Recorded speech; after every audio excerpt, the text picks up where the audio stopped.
আমার লোক যাবে, লোক গেলে পরে আপনি পেমেন্টটা পরিশোধ করবেন, ঠিক আছে? হ্যাঁ, 1 টাকাও কম দিবেন না, ফুল 10 কোটি টাকা দিবেন।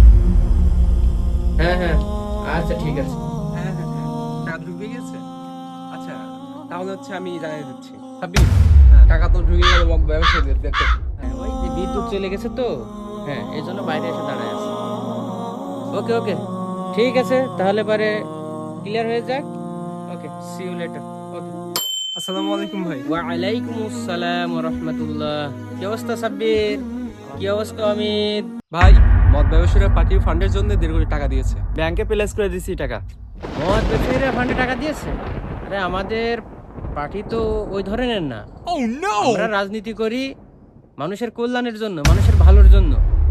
এখন মদ ব্যবসায়ীরা যদি আমাদের ফান্ডে টাকা দেয়, তাহলে তো আমাদের মদ ব্যবসায়ীদের সুযোগ সুবিধা সব দেখা লাগবে, ঠিক না?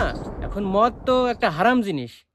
তাহলে মদ ব্যবসায়ীদের টাকা নিয়ে যদি আমরা এই পার্টি চালাই, তাহলে আমাদের এই পার্টি তো ভালো কিছু করতে পারবে না, মানুষের কল্যাণে কাজ করতে পারবে না। মদ ব্যবসায়ীদের সাপোর্ট দিতে হবে, তাহলে তো আমাদের সমস্যা, ঠিক আছে না?